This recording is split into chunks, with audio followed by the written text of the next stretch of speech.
Joe Show in the house.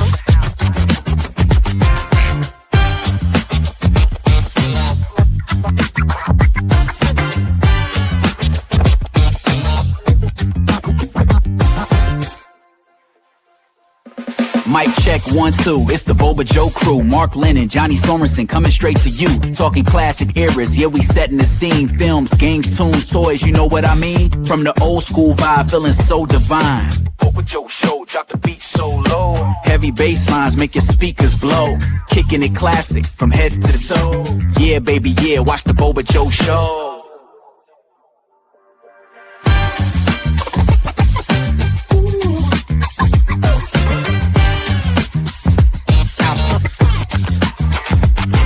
Mortal Kombat, Predator, Scarface in the flow. Miami Vice vibe, MacGyver on the go. Alien screams, NBA Jam all night. Pro wrestling legend, shining ever so bright. Macho Man Randy, Ric Flair.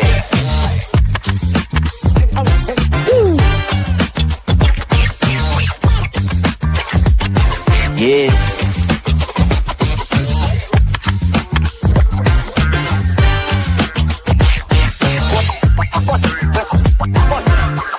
Show, drop the beat so low. Heavy bass lines make your speakers blow. Kicking it classic, from head to toe. Yeah, baby, yeah, watch the Boba Joe Show.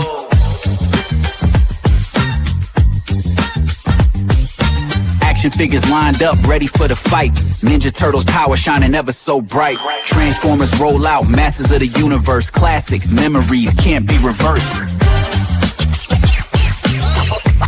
Yeah, baby.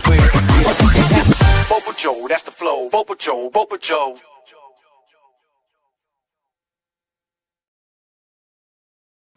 Welcome to the Boba Joe Show. I'm here today with my co-host Mark Lennon. Appears to be wearing one of those Scooby-Doo rubber face masks. Looks an awful lot like GOJITRON.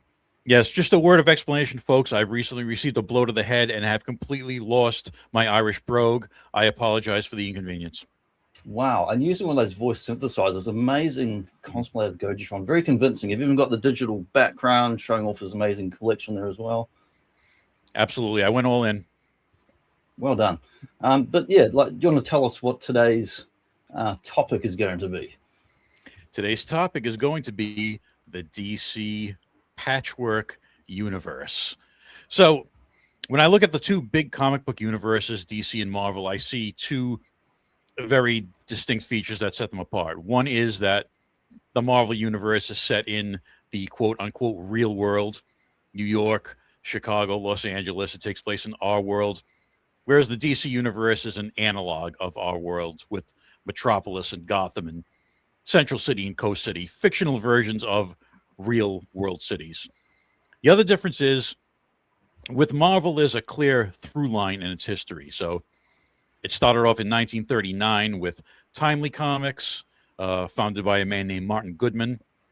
And Timely Comics published the Golden Age heroes like Captain America, the Submariner, the original Human Torch. In the 50s, when superheroes went out of fashion, Timely Comics changed its name to Atlas Comics, and they started publishing things like science fiction and monster from outer space stories to sort of mirror what was going on in U.S. cinema at the time.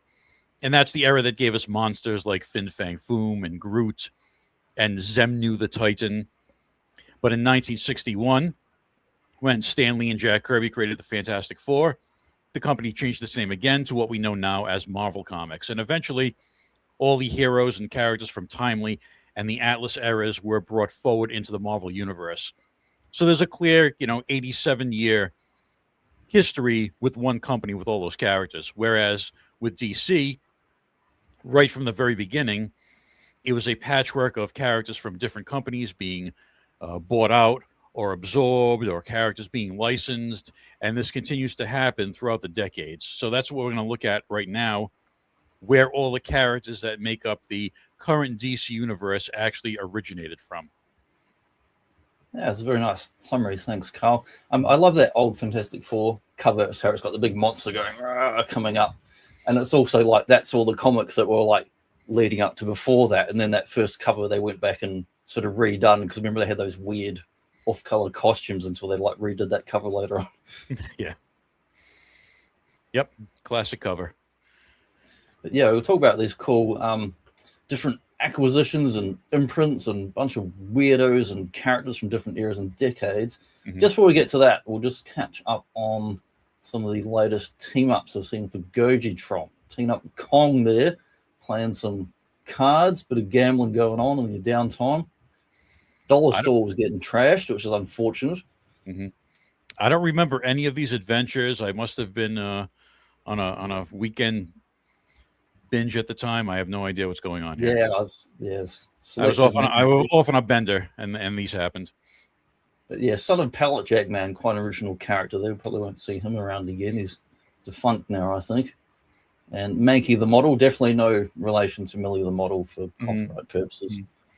I'm a little concerned about Butt Cleaver. Yeah, I didn't come up with that. They just randomly spit that one out. I did come up with the Pallet Jack Man and Mankey the one, but the other ones I just had like roulette of like weird character. I just asked for weirder and weirder characters, and there's a couple more here. So we got Pillhead the Cosmic Capsule. Oh, Pillhead. Burgonator, yeah. Star-Lord, Omni Baby, I like.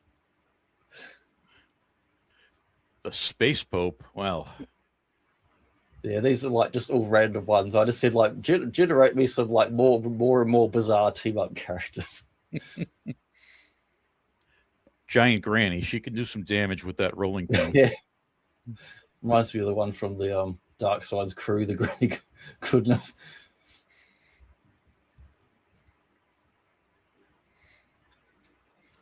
I love the Great American Dad bod that the AI has given me. Yeah, yeah. I took your like one of your like basic image, and then it kind of like made it more generic, like, you know, depending on what artist or whoever's doing it. It's like, and it's hard to tell from there, but like he's kind of like, if you can see the image bigger, the eyes are kind of like rolling sideways, like, oh, what's this rubbish? Very interesting. Yeah, just a bit of fun. The old GOJITRON team ups. Yeah, I love. I just got the omnibus of the like Marvel team up, was like new. I just got that off Amazon recently, so I just think I love the team up books. And then last year I got a Batman Brave and the Bold one, similar size. And some of the team up books are just really fun because you get to see so many different characters, which reminded me of today's topic. Just all these different characters from different eras and all patchwork universe. Poor Godzilla got turned into a generic green face for your shirt for some reason. Looks more like the Jolly Green Giant. Yeah, but yeah, that was a Godzilla then that turned into that. I don't know why.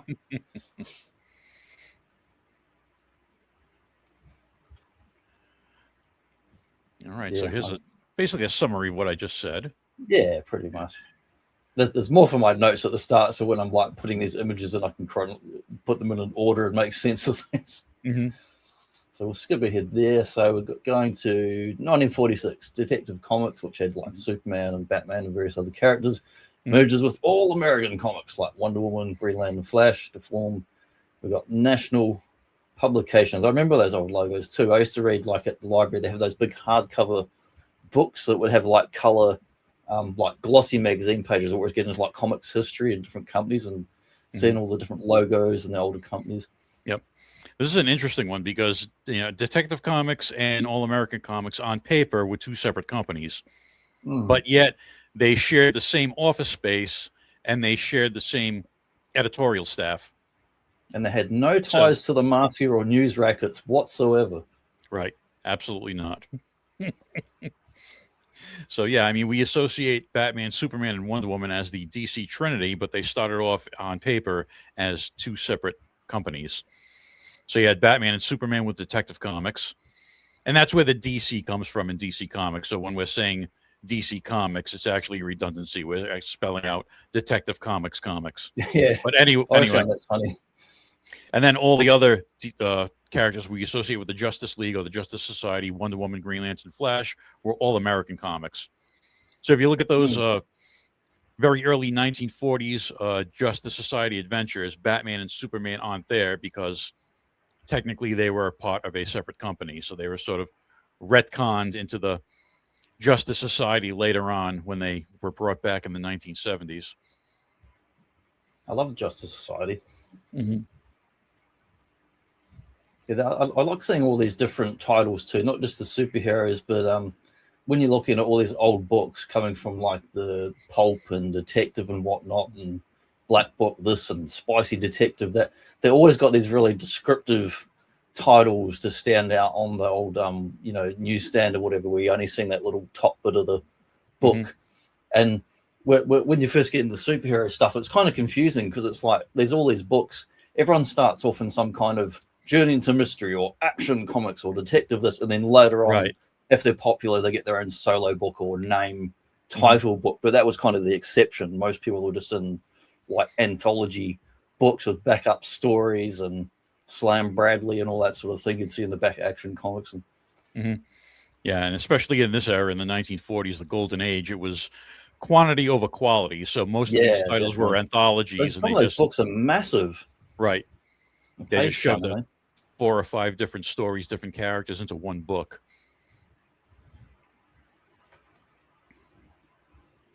So in 61, DC establishes the start of the multiverse with the Flash of Two Worlds to use both Gold and Silver Age versions of characters, which led, of course, to all the Justice Society and Earth 2 and Justice League and all the different variations of the war era characters. And such a great cover. Like it's so iconic, and it's just like so memorable, that cover.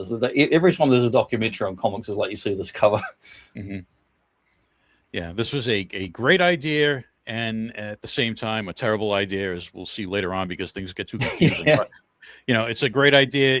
You can have your cake and eat it too. Basically, when you create a multiverse, you can put any and all characters in there somewhere, and that's what DC did. They brought back all their Golden Age heroes after reinventing them for the Silver Age, and said, well, yeah, they still exist, but on Earth 2, a separate Earth. So you could have all these different crossover adventures, and the Justice League and Justice Society crossover became an annual tradition for a time in the pages of the Justice League comic. And that's where the Crisis came from, Crisis on Earth 1. Yeah, the title that they keep coming back to. That would be sort of DC's definitive wording for all their events going forward, was there was always some sort of crisis.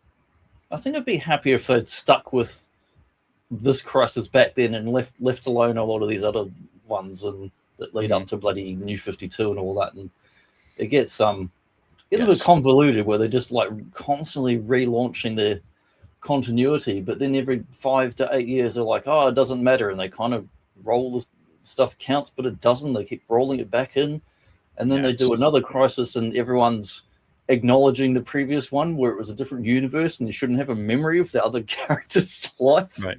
So it gets so confusing. It's definitely been overdone, and it's a combination of losing readership and dropping sales and trying to capture new readers. So they're constantly reinventing these 70, 80-year-old universes to try to capture new readers. And I don't think it's really working. The films bring in more fans than the comic books at this point. Yeah, it just, like, I think in the older days, I didn't mind if it's like 10, 20 years apart. But when it's every 5 years, it's not just an event, but like mucking up the actual continuity of the comics. And it's, it's a bit aggravating. Yeah. Yeah, so here's that Justice Society. This is when they brought it back in the early to mid 1970s. And like I said, they retconned Superman and Batman into being part of that, and just brought together. And Superman, you see the little gray bits on the temples that kind of sets him apart from the Earth 1 version. He's a little bit older, because at this point, it's real time. So the Justice Society appeared in the 1940s, and at this point, it's 30 years later. So this is kind of happening in real time, where the original heroes are a bit older, and then you have younger characters like Power Girl and Star Spangled Kid and the original Robin that are kind of taking over. So yeah, at that point, they were sort of aging in real time. Of course, with the sliding timeline, that's no longer the case. Yeah, it's interesting they're doing that back then. Like, I used to read from Image Comics Savage Dragon, and that was one of the few modern comics. I mean, modern, this was the 90s at the time. That character and book took place in real time, with our 1 year, and our world was 1 year in that book. And then eventually he grew up and had a son, and then the son actually took over the title in the book. Yeah, but these days characters are not allowed to age. No.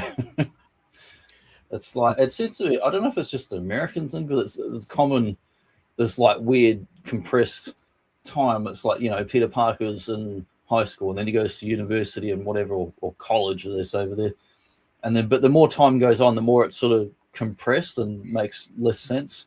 Right. Whereas if, like in Japan, it's like, oh, well, here's Power Rangers and Junior Ranger, but every year a different team, different group, different lot, move on, because there's new kids born every year, and different people get to see them, rather than sort of clinging to the past and holding on to all the old teams and characters. Yeah, it's also the effect of all these characters being owned by giant corporations now. Yeah. So in You the have to 50s, have that merchandising money.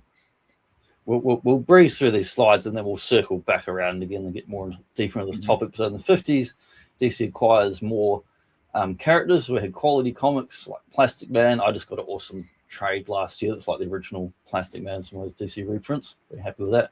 Black Hawk, Uncle Sam, Phantom Lady, Doll Man, I was reading about these guys the other day, and I'd heard of most of them, but Black Hawk, I didn't know how popular he was. They said that sometimes he's potentially outselling like Superman and Batman back then.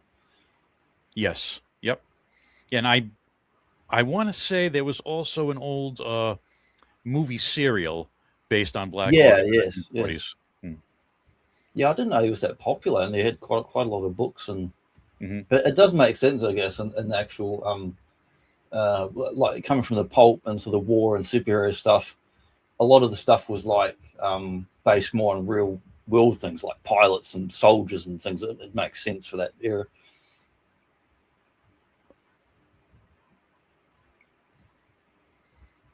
I quite like the Freedom Fighters. I have a soft spot for them. I was reading their book in the 70s, and we'll talk about a little in depth later. But when DC always brought in these new characters, they put them on a different parallel Earth, so they could tell whatever stories they wanted to do with them. And the Freedom Fighters were placed on Earth X, an Earth where the Axis won World War II. So the Earth is under the control of the Axis, and the Freedom Fighters are actually sort of like the rebellion. That's why they're called the Freedom Fighters. They're fighting to get their freedom back, which I thought was an interesting take. I remember that world now that you mentioned it, but I didn't know it was called Earth X, and straight away it makes you think of the bloody Marvel alternate series they did, also called Earth X. So 1972, DC licenses Fawcett characters, the Marvel Shazam family.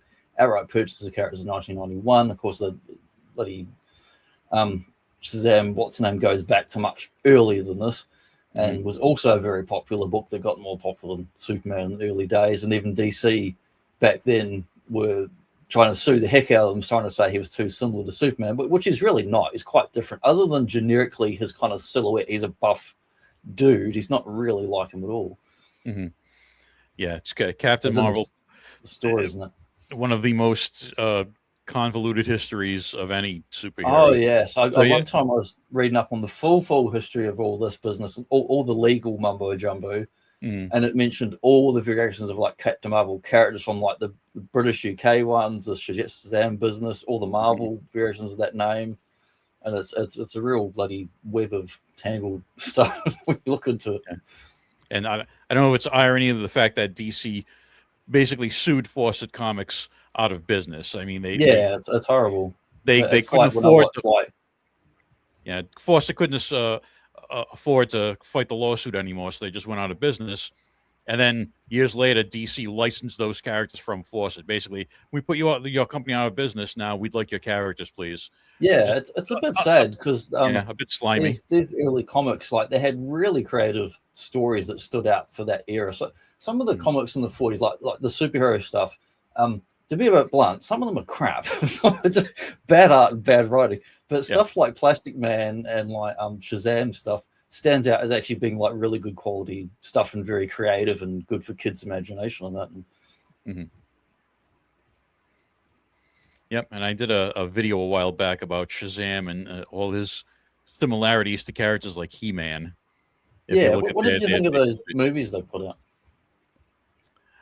Oh, the DC Universe movies. The first one was okay. First one was okay. The second one was eh. Yeah, that's my a bit thoughts on overblown. it.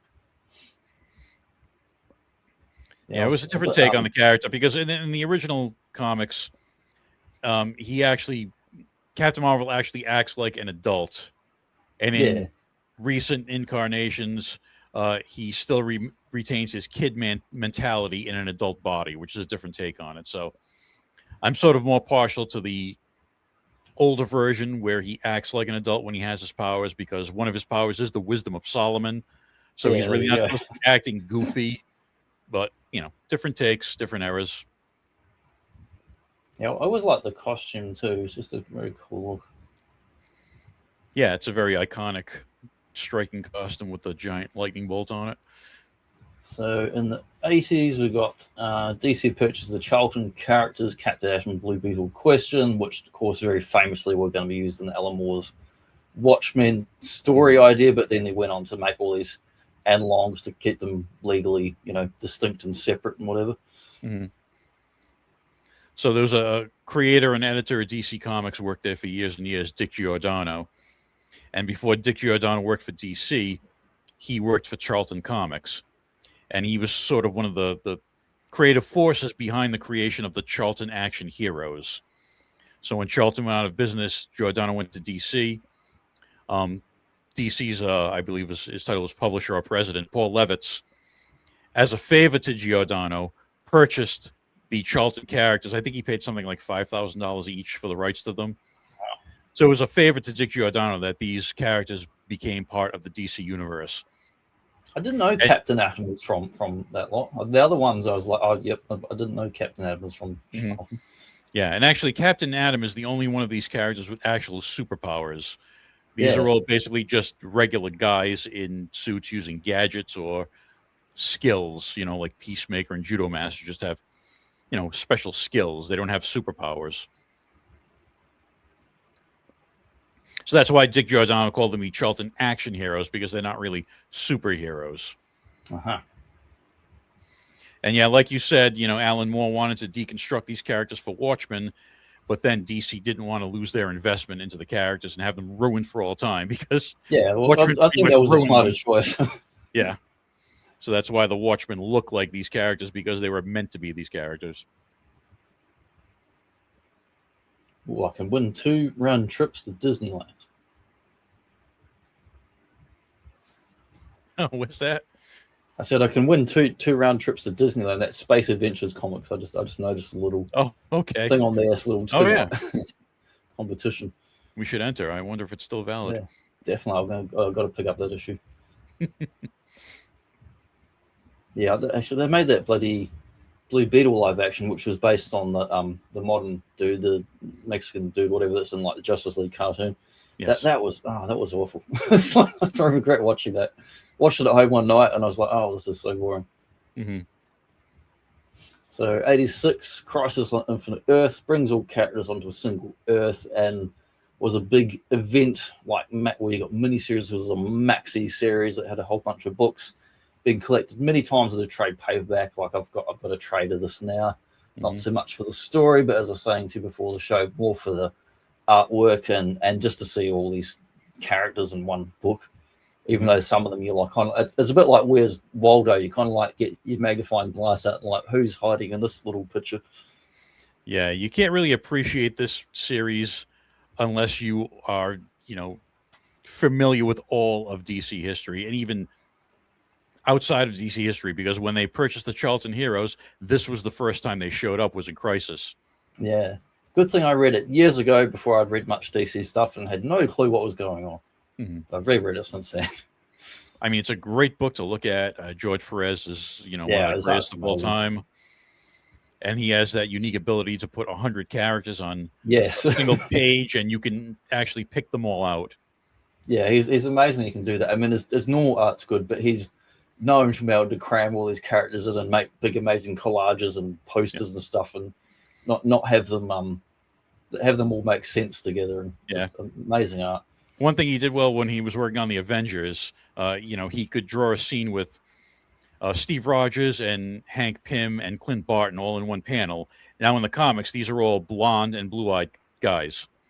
So another artist may have made them look all the same, but George Perez figured out unique looks for each of them. So you could tell who they were with their masks off, which was and the he level, doesn't take the level of shortcuts. talent. It's art's very meticulous even when you look at it. Whereas another artist doing the same thing would take more shortcuts, and there'd be more like half a head or a face and no background and stuff like that, when you're just trying to get the page done. Yeah, this series was quite a revelation at the time. It was quite daring. Yeah, I think it's one, like, when you're reading it, the story is kind of like crazy and convoluted, but it's still enjoyable. But I quite like the live action version they did in the DC TV shows, which it was different characters in that, but I thought they did a fun version of that. So 93. I don't think I've ever read some of these books, but I remember seeing some of these in the comic shop back then. DC enters publishing agreement with Milestone Media that includes characters like Static and Icon. Now, correct me if I'm wrong, but the whole imprint was like African American writers, artists doing African American characters. Is that correct? Yes. Yep, that's right. I know Static went on to get that Static Shock. He got a solo animated series as well. Yeah, and when I was researching this, I was surprised to learn that these characters are only licensed by DC and not owned by them, because like you said, Static had his own cartoon series which crossed over into Justice League, and then Icon and another character called Rocket appear in Young Justice, that animated series. Those and they've had different toys over the years. Young Justice is great. So I was surprised to learn that these characters, still to this day, I believe, are only licensed by DC and not outright owned by them. So I wonder who owns them now. I wonder if they're still if it's like Image, if the original guys still own them or not. I think, probably they're creator owned. Yeah, I never got to read these. Like, if there was trades of these, I'd happily read some of these books, because I've read, like, from this era, I've read a lot of Marvel and DC, like the early to mid 90s, late 90s as well. But Image I wasn't really buying back then, but in the dollar bins, I picked up all sorts of stuff: Savage Dragon, Wildcats, Stormwatch, and so eventually I read quite a lot of the early Image superheroes and whatnot. But this was something I've never got to read, but was aware they existed, but I've never seen trades or nothing. Especially not in Australia, it's not something you can sort of run into too easily. So speaking of Image, and Image Comics, of course, had different imprints and brands, all creator owned. Jim Lee had Wildstorm.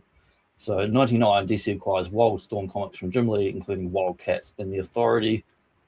So that was some of the main ones. Some of these books here, like, I basically read all the main first 20, 30 issues of all these ones, but years later, picked up dollar bins or at the library as a trade, stuff like that. Yeah, I followed the original Image Comics run for a couple of years, and then I sort of lost interest after a while, so I don't have a great familiarity with these characters. I know Wildcats had a cartoon and a toy line back in the 90s. Yeah, that's right. I read the first 50 issues of Spawn, but I read them like kind of, it'd been going for a number of years, and Todd McFarlane, good artist, bad writer.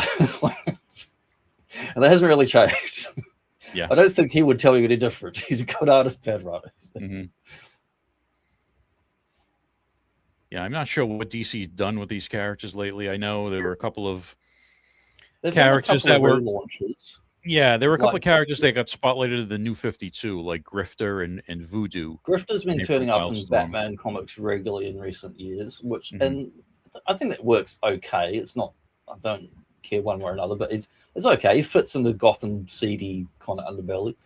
And they've done a couple of relaunches of Wildcats and Stormwatch and whatnot, like several times now. They've had additional volumes. I thought Authority was probably that's definitely like the strongest book, and that was superhero deconstructionism again, and that team, of course, led into doing the Ultimates. Yeah, I do believe the Authority is on the list of properties that James Gunn wants to use in the film series, the current film series. God. if it continues.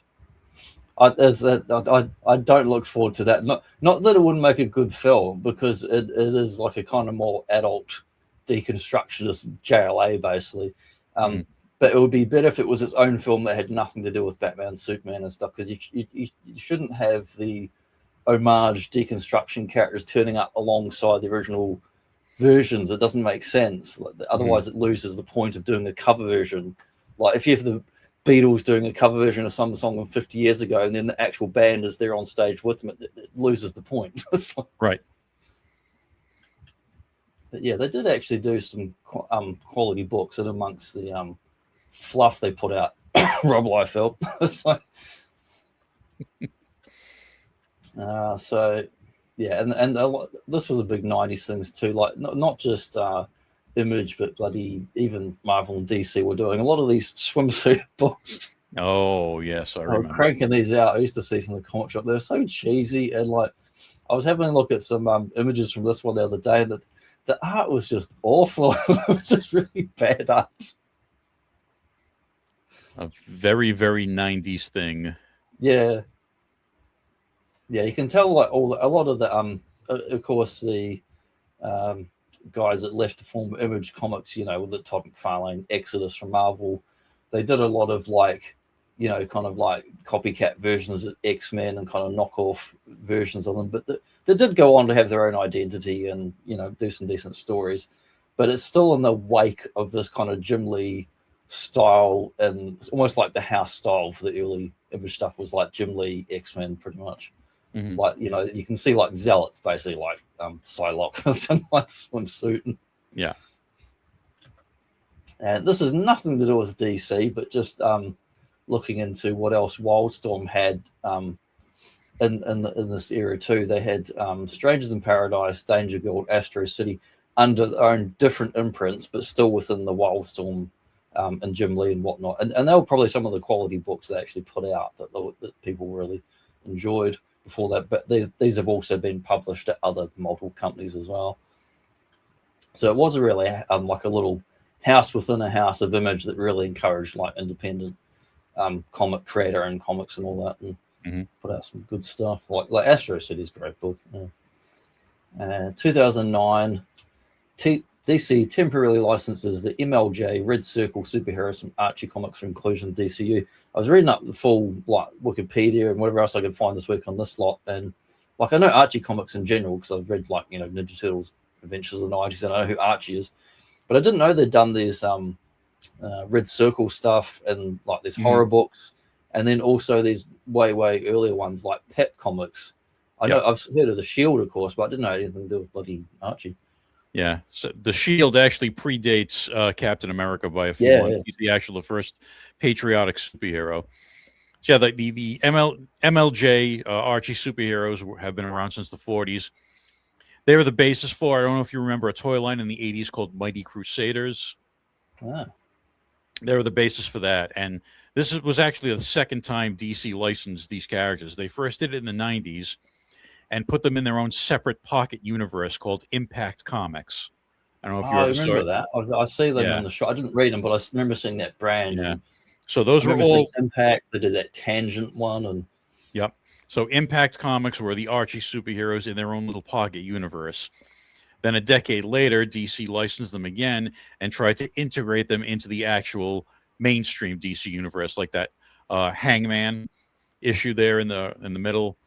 That was integrated into the DC universe, not a separate, separate why. universe. I wonder why though, when they've already got so many titles, so many books. Why were they looking to like go and it was only a temporary thing. As soon as they lost the license, these characters disappeared from DC. So it's just sort of a strange little hiccup in modern DC history. Of course, they've been trying to do so many different reinventions and reboots for the past decade. This is just, falls into that category. Yeah, but yeah, it sort of boggled my mind a bit anyway, this Red Circle business, because all the other stuff I had at least a bit of familiarity with, but the Red Circle ones I did not know. So that's in the slide images, but we can circle back around. Now we've kind of introduced what we're getting into here. So I'll wind them back to the beginning again here. So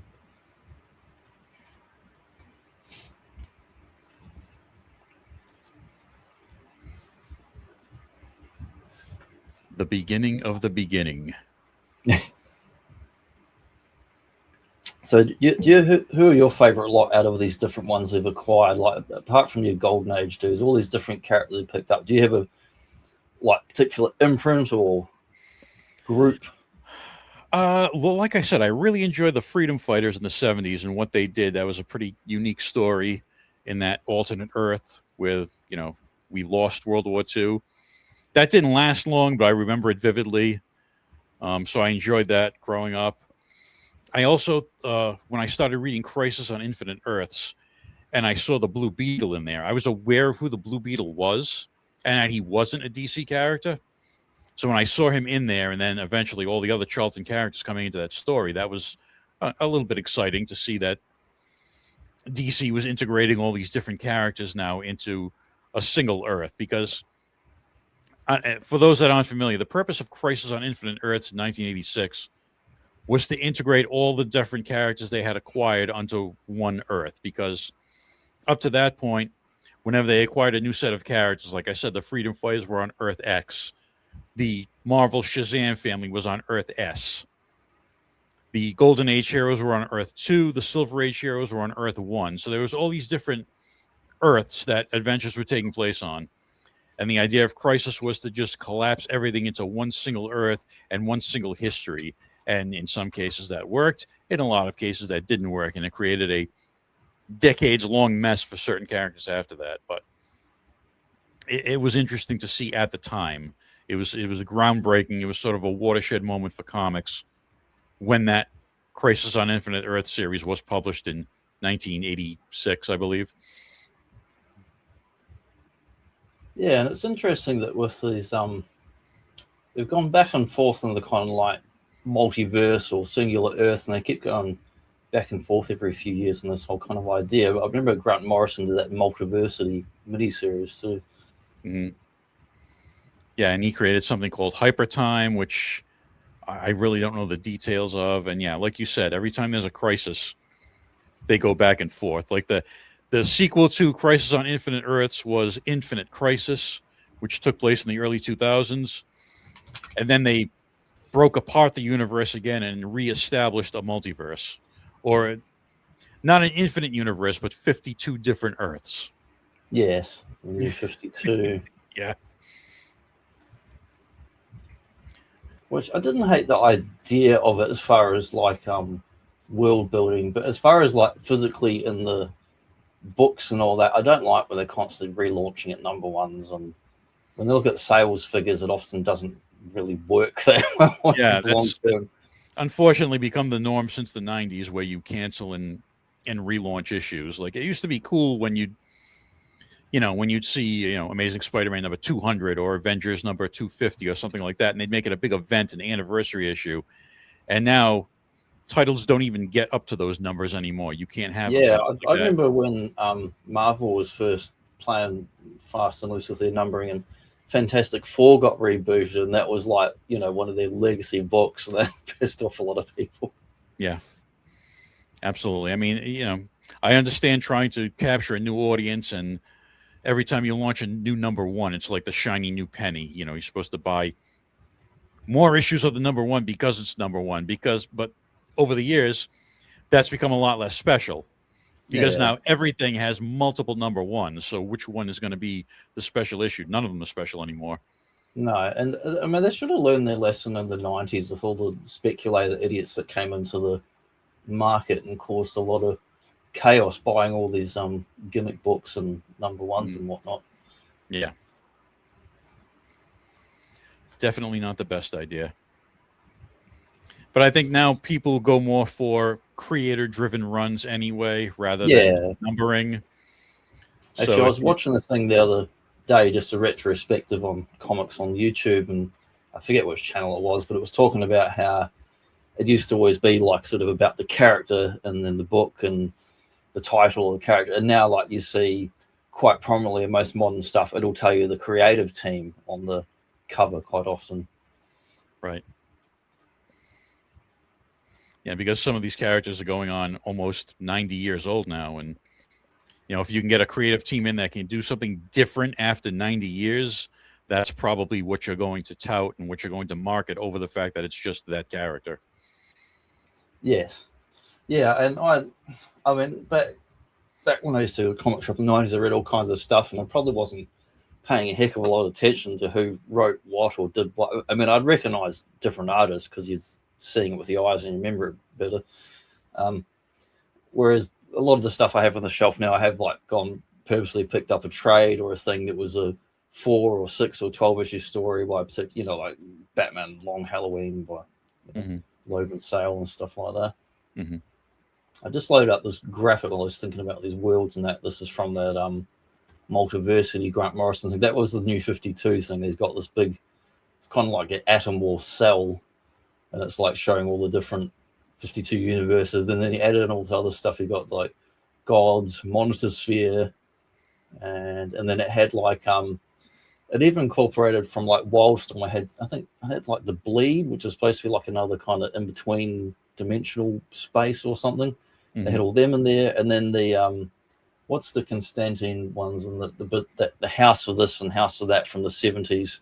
Oh yeah, the House of Mystery and the House of Secrets. Secrets. Yes, they were incorporated into it as well. So they all had their kind of place within these different dimensional layers. So I didn't mind that sort of stuff. Was interesting. It gets a bit confusing if you don't care about it. It's just like, who cares? But what I read some and I thought, yeah, I like that he made an effort. That it's all this same DC stuff, trying to like make it coherent and sort of go together. Only a mind like Grant Morrison could make sense of the whole mess. Yeah. Only a mind that had been on many, many different drugs. And then off the drugs for a number of years. Yeah, I like Morrison's stuff, but some of the stuff I've read, I don't know what level he's playing on. It's not a level I've reached yet. I like his what's the Superman one he did? Oh, was that All Star? Yeah, All Star. Yeah, I like that one a lot because it was like a throwback to a lot of the 50s stuff.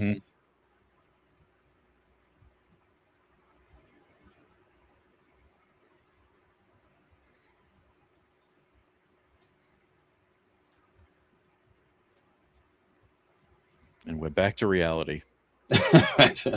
Damn it. After our journey through the multiverse. What Earth are we on now, Johnny? I couldn't keep track. I don't know, 52-X-52. On this Earth, if you take out your special super kit lotions, you can just put some of this on your scalp and you'll have powers in no time. But they only last for 1 hour. Nice. Made from real Kryptonian crystals. Yes. But be careful with the special K one. Don't put that on you. You might lose your powers. My mum gave me this for Christmas. This little Superman toiletries. Why not? Why not Superman toiletries? And it kind of goes with in the old bathroom cupboard. I've got like nail clippers, but the little folder thing they go in actually has like Superman on that as well. Oh yeah, I've had many a superhero toiletry in my days.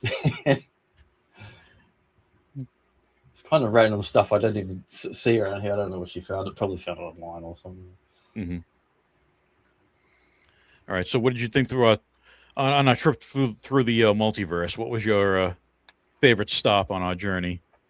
Let's see. Hang on. I'm a visual memory person, so I'm going to bring up these again. So I really like the Golden Age dudes, like your Superman, Batman, Flashes, and whatnot. And I still get a bit. I really like Justice Society, so I think I kind of like this first early Crisis stuff when they're incorporating all these different lots together. I like the stories. Like it's confusing even now, unless I go back and read them properly to know what the heck's actually going on. Because to me, it's just a story. It's like, well, these guys are meeting this guys and whatever.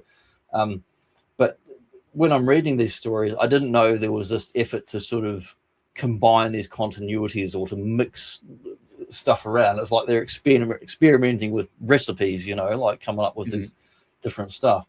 I just liked seeing all these different classic teams and stuff from this era.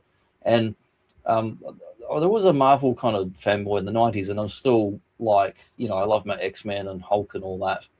But I think like DC has the better sort of Golden Age vibe, and like, I mean, I like Captain America and the Invaders and everything, but like then they had like, what was it, All Winners Squad or whatever, the Wizard and stuff, and I just went, they're a bit lame.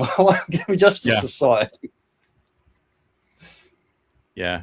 DC did something similar in the 70s. Do you remember All-Star Squadron? Yes, yeah, the All-Star and Yeah. All Winners and all Yeah, this. so And, that was the DC equivalent of that, where they just took every hero that wasn't in the Justice Society proper and stuck them in the All-Star Squadron, which is like their yes. all-encompassing World War II era team. Yeah, I was looking at the other day, Defenders, like being a Marvel book, and it's like, when you're not good enough for the West Coast Avengers, you join the Defenders. Yeah, exactly.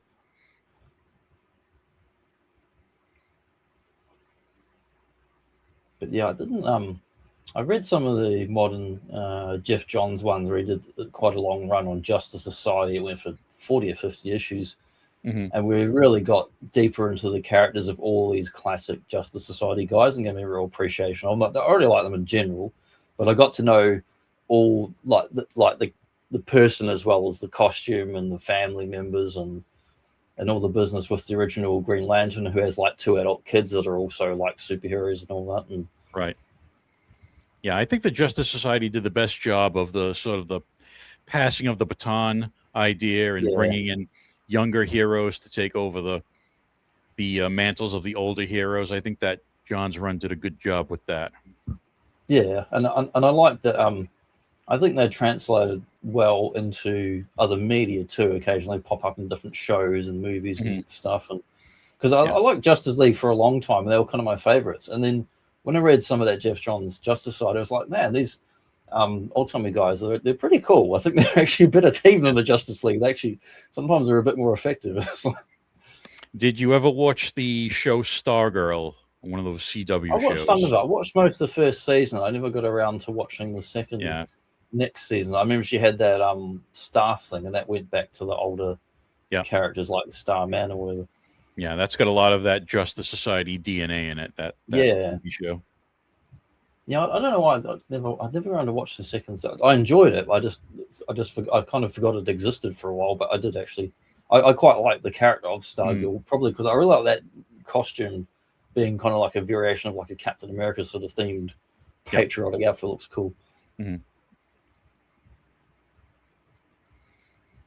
Yeah, the DC shows got a bit oversaturated on the CW for a time. Yeah, so it's hard to keep track. They had their kind of hits and misses. Like I watched some of them for a while.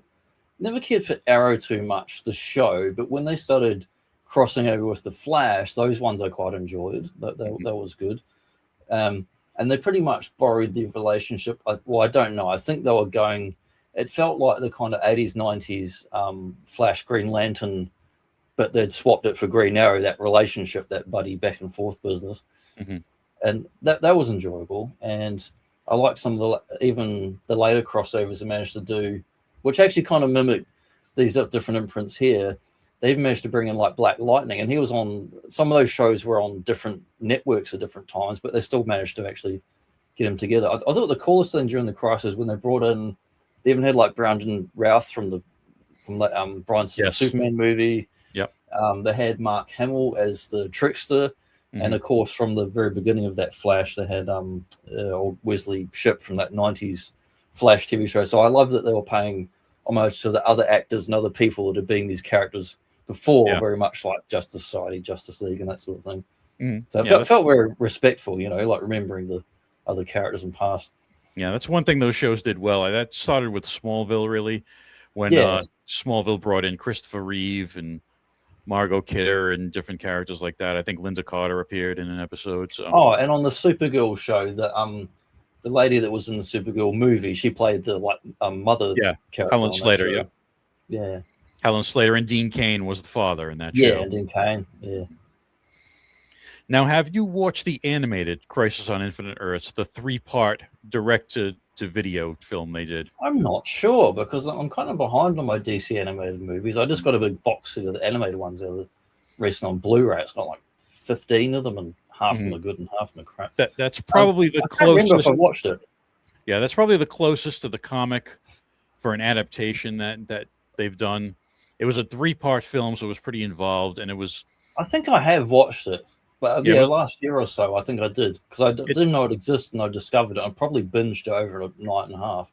Yeah, it was the conclusion of the what they call the Tomorrowverse, which was a series of about 10 different animated films. Yeah. And that their Crisis ended that sort of pocket of that universe. But it is the closest you'll see to the comics as far as the characters and the story arcs and things like that. I'm just randomly typing in Blu-rays. Oh yes, I'm looking at the Blu-ray cover. I did watch that. Mm-hmm. I just forget stuff all the time because they've cranked out so many things now. I used to know we're so every animated thing, oversaturated. and now there's just so much stuff. It like pushes. I remember one thing, and it pushes out something else in your memory. Yeah, since the turn of the century, we've been oversaturated with superhero media now, so it's impossible to keep track. Yeah, you got to go look at a bloody wiki or fan page or something to like go, oh, they've done another thing. And I like the Dark Knight Returns animated thing of that. I was really annoyed when it was in 2 and you had to wait months to watch the other half. I'm not a big fanboy for the book and Frank Miller. It's fine. It is what it is. I didn't really care one way or another.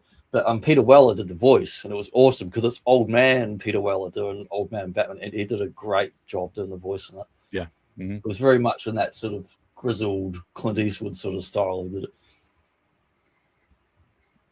Now they're doing a lot of these weird, like Elseworlds Batman. Yeah, I don't know why. They're just. I love Elseworlds, like the '90s Elseworlds, which were riffing on the '50s, '60s weird stuff. I haven't seen the newest one. It's Aztec Batman. I haven't seen that one yet. Oh, pass. Oh, really? I watched the ninja ones they did when he was in. I tried to watch some of the ninja one, and I love samurai films and kung fu films, and I got 10 minutes in and I just turned it off. And then there was the one where it was basically Lovecraftian. He was in the Lovecraft universe. If you saw that. I think that's based on one of Mike Mignola's stories. Yeah, so they're kind of branching on into weird stuff now with the animated films. Well, if they're doing weird stuff, where's the Jimmy Olsen special? He should be like turning kaiju sized and wearing ladies' outfits and shaving his head, pretending to be criminals. Turtle Boy and stretching that and whatever he turned into.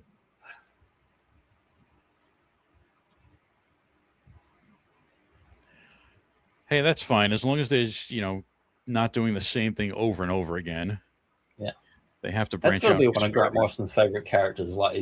He's pretty much like a cross-dressing dude taking drugs. Jimmy Olsen, the weird comics. I was reading a story the other day where he's like, "Hey, I look like that criminal that just got out of prison. I'm going to shave my head," and he pretty much looks like a Luther Kingpin, just all bald.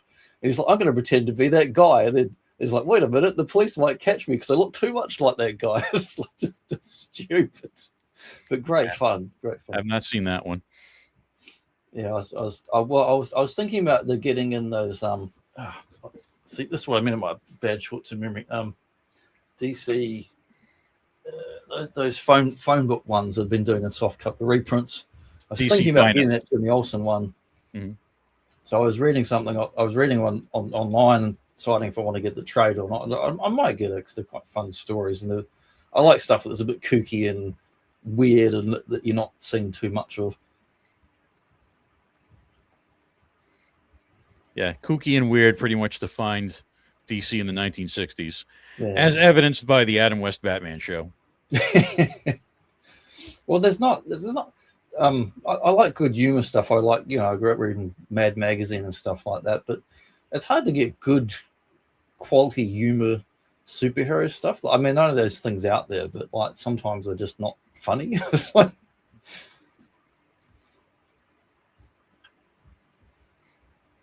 yeah. They used to publish their own humor mags, both the companies. Yeah. DC had Plop, and Marvel, I think, published Crazy WALTMAN. magazine.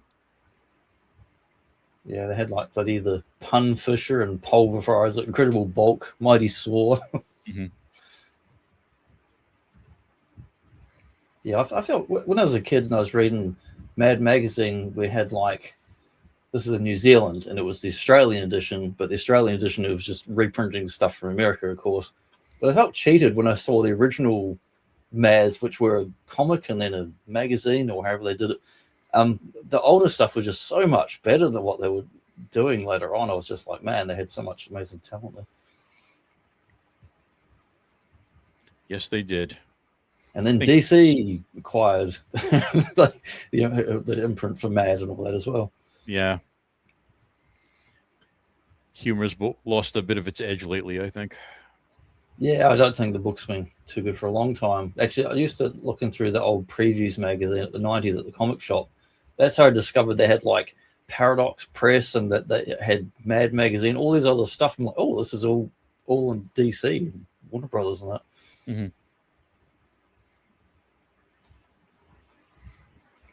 And Mad actually originally came from EC Comics. Yeah. I remember that. All the famous stuff about the trials and all that business, all the way back to Wortham and then Gaines and all that sort of business. Yep. When the Comics Code drove EC out of business, Gaines just said the hell with it, and they just published Mad Magazine instead. Yeah. It's a shame because there were so many great horror books back then too, and it's like that has to be one of the most worst affected things as far as, you know, the vilification of comic books. Mm-hmm. I thought that only happened in America, and like because you look at European stuff and Japanese comics, they're a bit more permissive, and they're not really like blaming art for the evils of society. But they did actually have a similar thing around the 70s in Japan as well, where parents, and there was a kind of moral panic around comics because they started doing from manga to mangaka, doing like basically like adult, doing like the Frank Miller or Watchmen style books, but in manga, you know, stuff for adults, not just kids. Mm-hmm. And there was like an actual public outrage, and people, oh my god, this is corrupting the youth. And I'm like, really? That happened? Similar thing, not as bad as in America. They didn't drive things out of business, but yeah, it was like a smaller crisis. Mm-hmm. And now manga is an accepted form of entertainment for everyone in Japan. Yeah, so they fared better than comic books, that's for sure, than American comics. I picked up this awesome book recently. It's like it's a complete like 130-year history of Japanese comics all the way back to like 1800s or whatever, and it's the most scholarly, well-written book pretty much ever done on the topic. It only came out like last year, and I just randomly found it at the bookstore when I was getting a Christmas present for my missus, and I was looking at musician biographies, and I found this bloody manga thing. It was an awesome book, and it was real good comparison because I've read heaps of stuff over the years in any kind of book about Marvel, DC Comics history, or about general American, you know, North American comics history. I would always read. So it was a good comparison to see the different culture and different values and what was going on over there. Mm-hmm. Yeah, manga is definitely outselling U.S. comics in America right now. Yeah, and the origins of that pretty much go back to about the year 2000, the beginnings of that, where because the direct market, you know, business from the 80s with the American comics kind of ghettoized the comics, pushing them where no one's going to find them based unless you already know about a comic shop, whereas the manga aren't classed as comics, they're classed as books, so they remain in bookstores so people can actually find them. Mm-hmm. And it's funny that, like I said, American publishers keep trying to relaunch with number ones all the time. Meanwhile, how many volumes is something like One Piece up to? Something. Well, 50, I know that on the TV show it's over 1,000 episodes. Yeah, and there's definitely a lot of volumes of the book. Yeah, so we know people are willing to invest it in a long-term story. It just, you know, you have to tell a good story. Sitting right next to me, I've got excuse me, Fist of the North Star. Don't know if you can see that number on there. Volume 18. Mm-hmm. So they're 200 or so pages each. And that's the complete story now. That's finished, but I just got that a few months ago, and they've done totally new reprinting of it in the last 2-3 years. I was very happy to get, but that was 18 volumes, so that's like, I don't know, 4,000 pages or something like that. Yep, readers are willing to invest if you tell the right story. Yeah, that's it.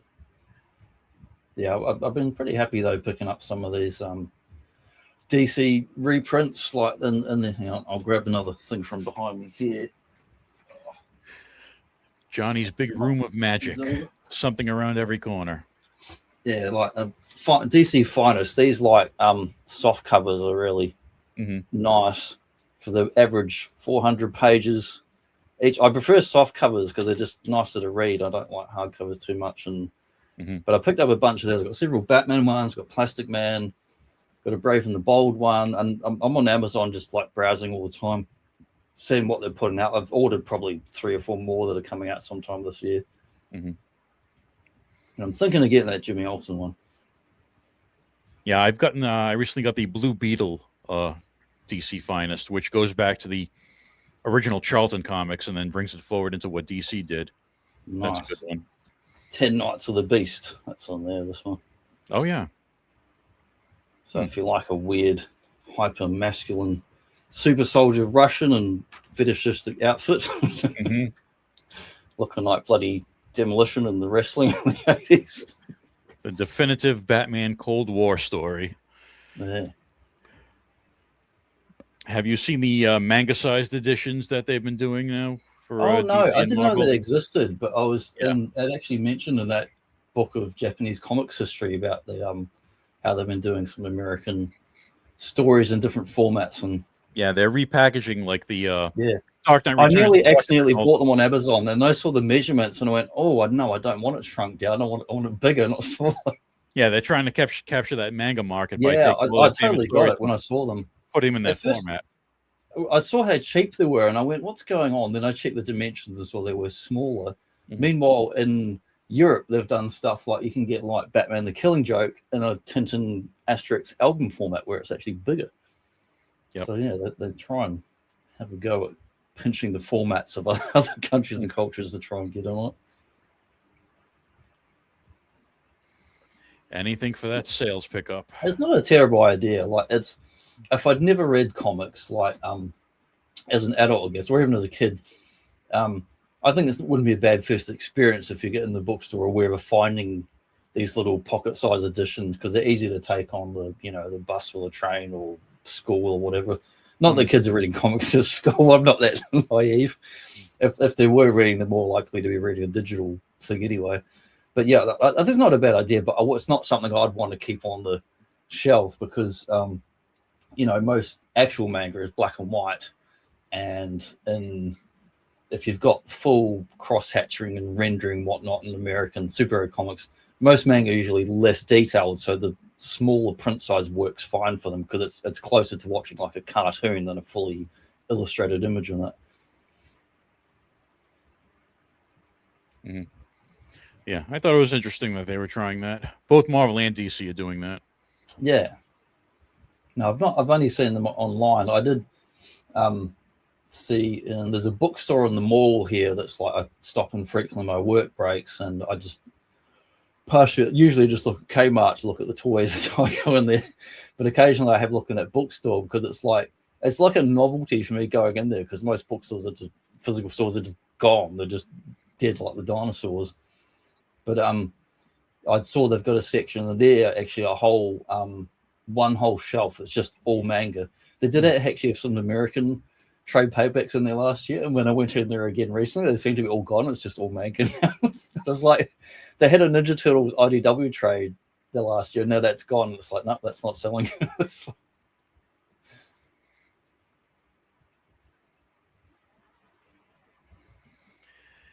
Yeah. At some point, it'll probably all be digital. I don't know when, but I'm sure it's trending in that direction. Well, comic books, like physical comic books, it's kind of gone the way of like records where it becomes a bit kitsch and it's like, you know, this like niche audience where it like I'm surprised for me, having read comics most of my life, and now I'm like 45 this year. I'm surprised they're still around, considering how the readership or viewership's gone down and down and down. Mm-hmm. We had this splurge of superhero media, like your 90s superhero movies, your Shadow, Dick Tracy, Batman, Blade. Then we had X-Men, Spider-Man, up to the Iron Man MCU and all that. But not the popularity of media over here, movies, because people already watch TV and films. They're not running out and buying books. So like maybe like 5% of people have thought about looking at a comic after watching a movie, but it's gone down, down, down, even while the movies went up, up, up. And eventually they've crested and come back down post bloody Endgame and all that, which was all very predictable. If you've been reading comics longer than me, you can see patterns. You can kind of predict some of this stuff before it even happens. Yeah, definitely. like the westerns went away, and that they died. And like, well, the superhero movies won't last forever. They'll become a genre, but they'll die off, and some other new popular thing will come along. The next bloody, I don't know, Twilight or the next fad or whatever's going to come along. Mm-hmm. Yeah, I mean, I think it all has to be summed up by creative direction. They didn't have a real direction after Endgame. They kind of definitely not meandered all over the place. You know, oversaturated with the Disney Plus television shows, and people aren't going to watch 20 episodes of television to figure out what's happening in a 2-hour movie. They're just not going. No way. There was just too much of it, and the first time I'm excited, I'm like, oh, these cool shows to watch, and I'm like, half of these are just rubbish.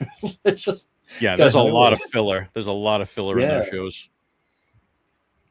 Trying to stretch it to 10 episodes where it's only about 4 episodes of story. They'd be better off doing miniseries. What was the best you think of any of those ones? Like I watched they finally did that follow-up Daredevil, and I thought that was okay, but it's been so long since the other Netflix ones and all that. Yeah, none of the shows really stand out. I mean, no. The Werewolf by Night special was probably the best thing they've done, and that was just a one-off, and they haven't followed up on it. Moon Knight had some interesting ideas in it. I don't know if that's coming back, but it's like these. I just watched Wonder Man actually, and that has some interesting ideas in it too, and that's left on a cliffhanger for season 2. So I mean, there's different things. There's different things they can explore. They're just afraid to. You know, Marvel has, and DC. Marvel and DC both have so many different aspects to them.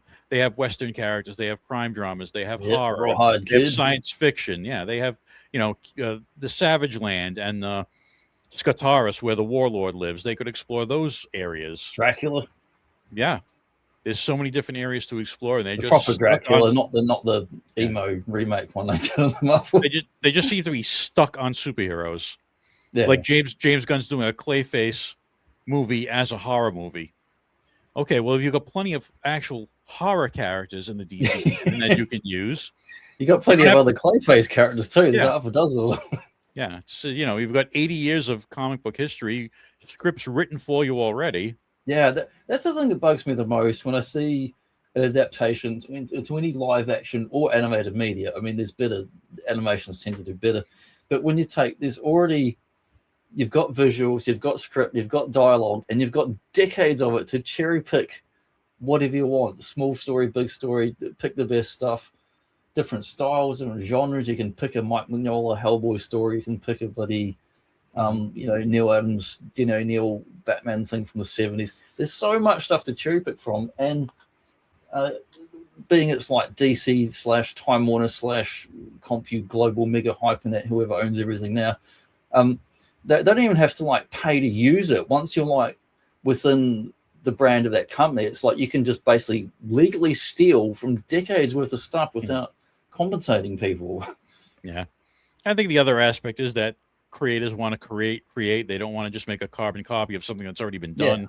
Everybody wants to put their own spin on it, their own personal stamp. That's where it goes wrong. Go and make your own original thing. Right. If you're going to use the company characters, use the good ideas. Like James Gunn obviously has a style. I don't think that style is going to work over and over and over again. Definitely not. I watched that. What was that Superman one that come out? I didn't plan on going to watch it, but I had a day at work where basically I had a gap in the middle of the day and nothing was happening, and I was near the cinema. So I'm like, well, I've got 2 hours. I can either sit in my car up for 2 hours where it's goddamn hot, or I can go in the cinema where it's air conditioned. Even if I fall asleep, I don't care. I can have a nap in there. And so I went to the cinema. So I watched that Superman, and it wasn't terrible. I wouldn't say it was good, but it wasn't terrible. It was kind of middle of the road. Yeah, you can see he's kind of repeating the same tone and concepts from Guardians of the Galaxy to I think that's a to Creature bad Commandos, idea. to Peacemaker, to Superman, and now the Supergirl trailers kind of look like Guardians of the Galaxy. It's all going to become too homogenous. I enjoyed because it did adult humor and silly situations and all that. It felt like reading a Mark Millar sort of comic or a Kick-Ass sort of that sort of thing. His earlier stuff like Super with Rainn Wilson, that was a fun, weird movie. And that's definitely his style. And then the was it Troma and Juliet? I think he did it Troma. That's definitely his wheelhouse, and that in Guardians. But other more mainstream, regular superhero stuff like Superman, Batman, classic golden age things, he might like those characters and know them, but I don't think his style really overall suits them. It's still going a bit too far askew for me. Yeah. I think the best idea they could do is diversify and give different creators shots. Yeah. I mean, I thought the Matt Reeves Batman and then the Penguin series was excellent. Yeah, that and Penguin now was that's good. kind of They treat it stalled. like a serious drama and not Yeah. kitsch or anything. Mm-hmm. That's what There you was need. no big giant cigarettes coming out of his mouth, Burgess Mirror the stars.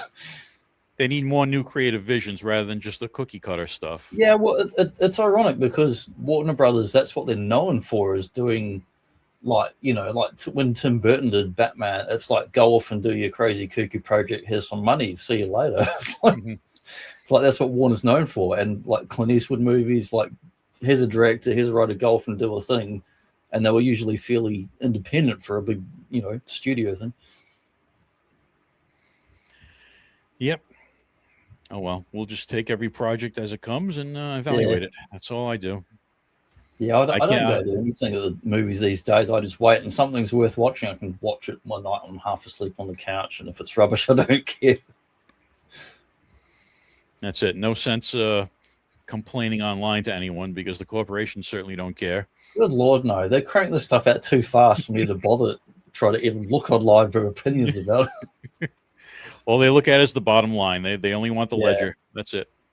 Yeah, they just got one of those big wheels that spins around, and it's like, what thing are they going to crap out next?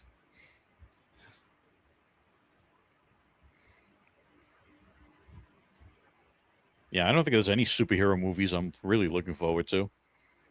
No, I completely lost interest after when Marvel did the whole Avengers and Endgame, and I like my missus, who's never read a comic book in her life. I mean, when she's a kid, she might have read an Archie or Jughead or something like that from the newsagent, but certainly not the Phantom or Batman or Shadow or nothing like that. The boys' comics. She's never known about any of those characters. But we went and watched from, I'm not sure how far back, because I saw Captain America, Thor before the first Avengers, before we met, because we've been together about 12 years now. So I guess like the second Avengers, Age of Ultron, up to Endgame, we basically went and saw anything Marvel together.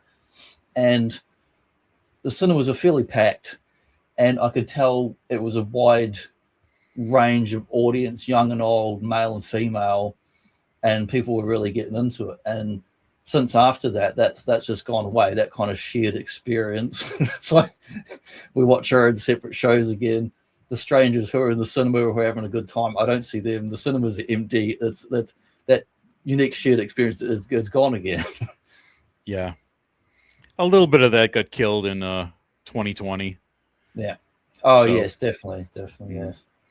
Like, I ended up not going to the movies for about 4 years, and then last year I saw 2 movies in 1 week. I saw the Jurassic Park, and I saw the one with the dragons, but it was like a live action with computer animated based on the previous animated dragons. Train Your Dragon, those. Yeah, that one. I recognize the toys and all that because they've been around for years, you know, like the images of them.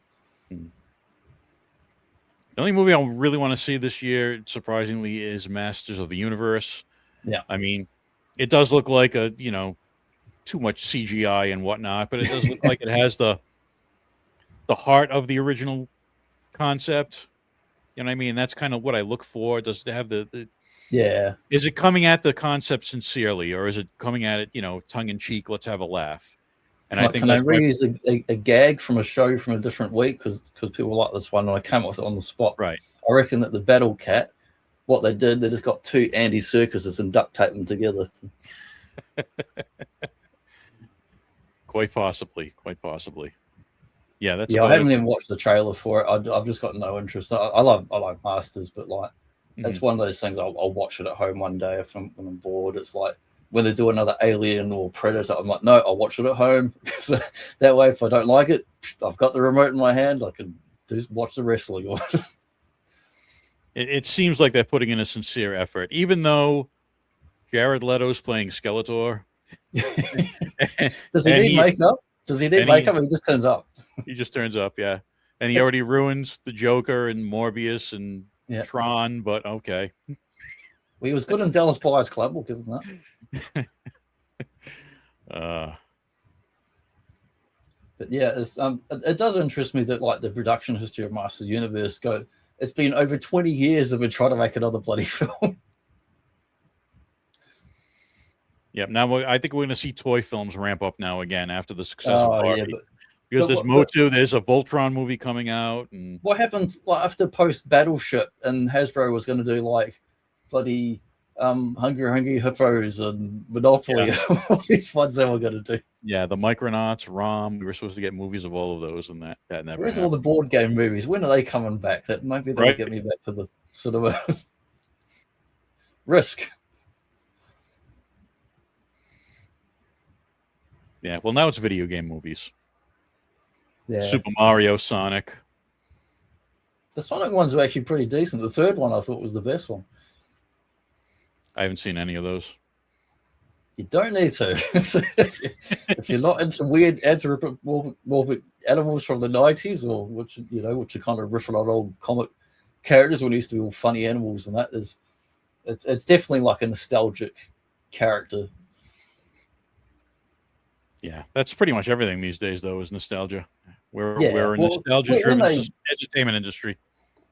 When they announced they were going to do that live-action Sonic movie, I'm like, that's a terrible idea. They should never do that. And then it actually wasn't awful. It was awful to start with, and everyone complained, and they changed the character models. It looked terrible. Mm-hmm. But the second and third movies are actually it's like when you kind of watch Deadpool and then Deadpool 2. It's kind of a bit more universe and characters, and they have a bit more brave to do something with it, not just be generic. It's got more personality. It even got a spin-off TV show, actually. It got a Knuckles, who's voiced by Idris Elba. Yeah, I saw that. I did see that. I've got it on Blu-ray. I haven't months. I haven't even watched it. It's just sitting there. Idris Elba also playing Man-at-Arms in Masters of the Universe. Oh, wow. Yeah, and then he was Heimdall in the bloody Thor stories. Mm-hmm. I liked him in Pacific Rim, though. Yeah, like I bought those last year, $5 each. Like, how can I not? I only bought them because I picked up that same Godzilla set you have, that book one with the Blu-rays in it. Mm-hmm. And I was like, what other cheap stuff can I get that's monster stuff? I was like, I'll grab those Pacific Rim ones. We've gone off on quite a few tangents here outside the DC multiverse. We are now in the wider multiverse of entertainment. Yeah, well, we'll wind up, I think. Like, I've been watching purposely a lot of kaiju and monster stuff in recent months because I was hoping later this year we'll have a talk about monster things. Always a good decision. When in doubt, pull out a monster movie. Like I've gone from having only ever seen the original Godzilla, which would have been the Americanized version, I guess, and now I've seen the proper Japanese version of that Blu-ray set, and now I've seen at least 20 different Godzilla movies and a bunch of other ones I've got saved on the computer. I've actually got a pile on a USB on my old media computer that's got 50 different kaiju movies in there, about half of which are Toho ones and half are other, like Frankenstein versus Baragon or whatever the hell it is, and all those weird ones, and King Kong escapes and War of the Gargantuas. Yeah. But it's also got the early American ones, that bloody iguana thing that inspired the Godzilla and all that, and the Beast from 20,000 Fathoms. Yeah. Them, do you have Them? That's a good one. I'm not sure. I think that's on there. I picked up. I've got a $10 DVD with the original King Kong, where it's like the restored version with the good quality print, so I can watch that again. Mm-hmm. All classics. They don't make them like that anymore. Yeah, I'm pretty happy now. I've got the original King Kong and original Godzilla on good quality thing I can watch on disc. And then I've got that Universal Monsters set with the first Dracula and first Frankenstein. So I'm happy to, and they're all sitting out there. I just pull them out any time and chuck them on. Very nice. I've actually been watching a lot of Lord of the Rings lately, not monster movies. Which versions? Because I know Amazon's done stuff, and there's I watched the animated ones the other day. The two Rankin Bass films and the Bakshi film sandwiched in between. I've never seen the Rankin Bass one. I've seen the Ralph what's his one that used to be on TV when I was a kid. It used to creep me out because I'm like, why does the picture look so weird? And it's that bloody rotoscoping on it. Yeah, Rankin Bass ones aren't great. They are made for children. They are both musicals. So I don't know if you enjoy musicals. But yeah, that was Rankin Bass's thing. All that stuff was musical. Frosty the Snowman and Rudolph the Red-Nosed Reindeer and all that. So they should stick to co-producing Thundercats and Japanese Sentai things. Yeah. Give up this musical business. Yeah. I watched them for nostalgia purposes. I saw them when I was a kid. So, are you making a video also any related thing to Lord of the Rings? No. Not just for entertainment. Just watching. I usually bring out the Jackson trilogy at least once a year because that's it's my favorite probably movie trilogy of all time. Even more so than the original Star Wars trilogy. I love the Lord of the Rings. I think I have the bare bones DVD releases from years ago, Lord of the Rings, but I keep meaning to try and get those extended edition ones, but now that's not so cheaply available, so I'm like, well, I guess not, because it's too expensive. Well, they do have the extended editions on HBO Max if you can't get the Blu-rays or anything. I got my Matrix trilogy box set Blu-ray at $10, all 3 movies. And it's got the Animatrix in there and extra features and all that. And very nice. Yeah, I've been buying lately kung fu movies, like whatever bargains I can pick up on DVD.